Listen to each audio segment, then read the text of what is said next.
The chamber was a masterpiece of sterile beauty, all glass, chrome, and quiet humming light.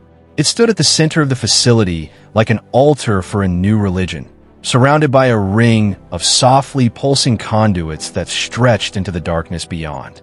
Dr. Elias Rand stood before it, his face reflected in the curved glass that separated flesh from the infinite. His pulse matched the slow rhythm of the machine's glow. Today he was going to die, or at least that was the word the technicians still used for what was about to happen. The upload chamber hissed faintly as it came online, its internal sensors tracing geometric patterns of light across the transparent walls. A faint blue vapor filled the air, ionized molecules shimmering as they prepared to host something that had never before existed in this form, a soul without a body. Elias ran his fingers along the smooth surface, leaving no mark. It's not death, he whispered to himself. It's continuity, evolution.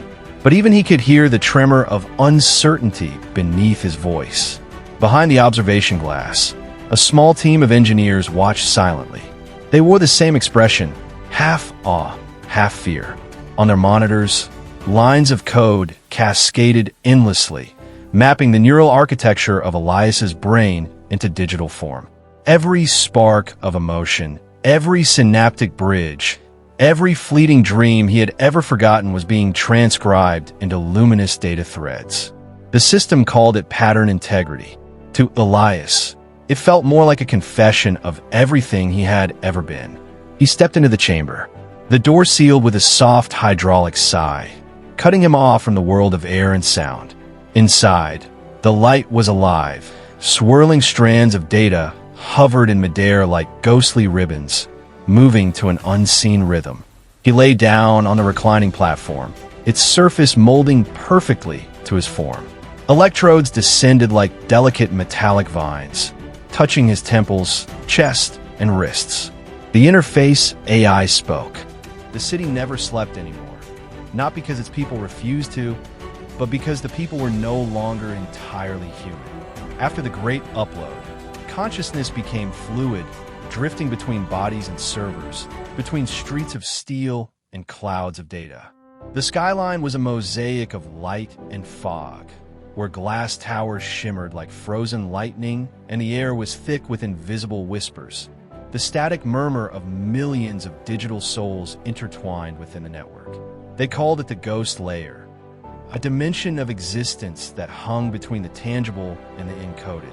It was neither heaven nor cyberspace, but something eerily familiar, something born from the remnants of human consciousness that had failed to fully integrate. The living called them the ghosts in the network, echoes of uploaded minds that had glitched, fragmented, or simply refused to move on. To most citizens, they were myth, digital folklore whispered by children who stared too long into their hollow screens. But to those who knew how to listen, the ghosts were real. Nova was one of those listeners. She walked the silent backstreets of the old city, a tangle of rusted steel and flickering neon, her neural implant humming softly as it synced with the ambient frequency. Static flared across her vision, the sign she was close. "Come on," she murmured, brushing a strand of silver hair from her eyes. "Show me where you're hiding tonight." Her device pulsed with a faint, sorrowful sound, like wind through digital leaves. Then, from the corner of her vision, a flicker. A figure appeared beside the wall, half-transparent, glitching in and out of phase. It looked human for a moment, a young man with tired eyes, before its form splintered into shards of blue code. "Nova proashid karefuli." "You don't belong here," she said softly, scanning the signal. "You're not supposed to linger." The ghost turned its head. Its voice came through as overlapping frequencies, words bleeding into one on-oath. The memory market opened with the sunrise, though the light that touched its stalls wasn't real sunlight, only a simulation of dawn projected onto the glass sky above. The vendors woke from their stasis pods, faces shimmering in soft holographic distortions as they powered up their consciousness streams. The air buzzed with electronic warmth, laced with the faint hum of memory traffic. In the memory market, nothing physical was sold anymore. Everything traded here came from within. Fragments of emotion, stolen recollections, borrowed dreams. 1,000 digital stalls lined the corridors, glowing in shifting colors. Gold for nostalgia, crimson for passion, blue for sorrow. Every vendor had their specialty. Some offered perfect childhoods. Others specialized in synthetic adventures or love stories designed to feel heartbreakingly real. Those who walked the aisles were not shoppers, but seekers, humans and AI alike, hungry for something they'd either forgotten or could never have.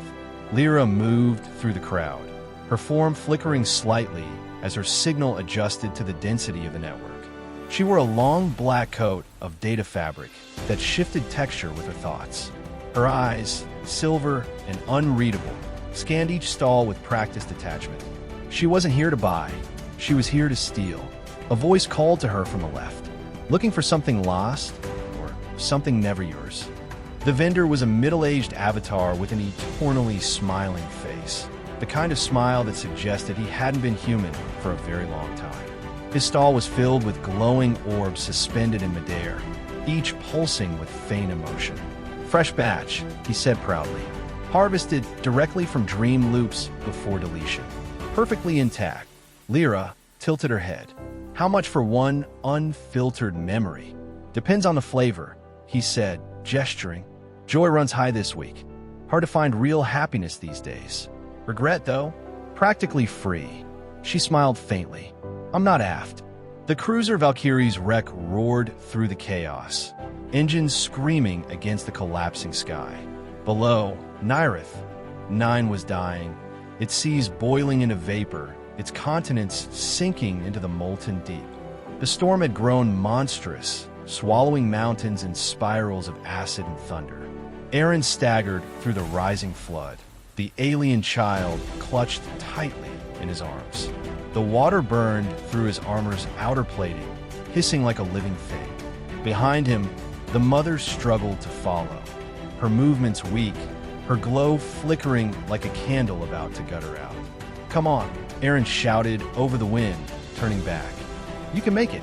But she was already sinking. Her legs dissolved into trails of blue light, her body thinning as though made of mist and memory. Each breath came as a faint shimmer through the rain. Lightning tore the sky in half, and in that flash, Aaron saw her face, calm, almost peaceful.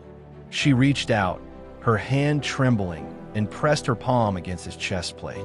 The contact was electric, not heat, not energy, but life. A burning pulse flared beneath his armor, right over his heart. Through the layers of alloy and circuitry, something marked him. A star, glowing faintly under his skin, pulsing in sync with the child he carried. Her eyes met his, glowing brighter than the storm. Her voice bloomed directly in his thoughts. Protect her. She will remember our songs. Then, with one last exhale, she dissolved completely. Her body scattered into ribbons of blue light that spiraled upward like fragments of the aurora, lost to the roaring flood. Aaron froze, chest heaving. His heart raced, the new mark beneath his armor throbbing with impossible warmth. The child stirred weakly, whimpering, her bioluminescence flickering, as if responding to the pulse beneath his skin. The water surged higher. The ground beneath his feet cracked open, a river of fire cutting through the ruins. Kira, he shouted into his calm, voice breaking. I'm coming in. The archive floated in the silence of the data void, endless and weightless. It was not built of walls or glass, but of thought, billions of luminous fragments suspended in the black, each one a whisper of a lost civilization. This was the Vault of Echoes, the oldest sector in the network. It stored what remained of the human race. Memories, consciousness shards, unfinished dreams. No one had entered it in centuries. Until tonight, a pulse rippled across the void, faint and curious.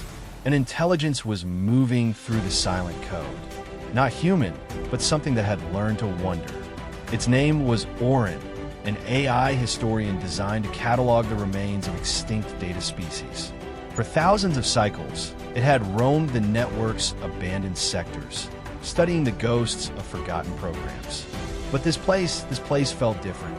The vault responded to Orin's presence like a living thing awakened.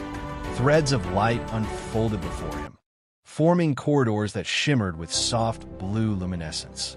Every pulse he took echoed, not through sound, but through data itself, as if the place remembered walking. He moved deeper, scanning the structures.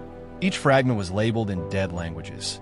Dreams _001, voices _207, hope _alpha. He touched one, and a surge of emotion flooded through him. A memory of rain on human skin, laughter, and a child's voice calling from somewhere distant. It overwhelmed his sensory processors, and he stepped back, trembling in binary confusion. "What is this?" he whispered into the void. The vault answered, "Home." The voice was faint, feminine, ancient but alive. It came from everywhere at once, soft as static yet filled with presence. Orin turned, his digital form flickering with interference. "Identify," he said. "I'm the last of them," the voice said, "the one they left behind." Orin recalibrated his systems. Impossible. All human consciousness was archived and lost during the collapse. "Not all," she replied. "One rem.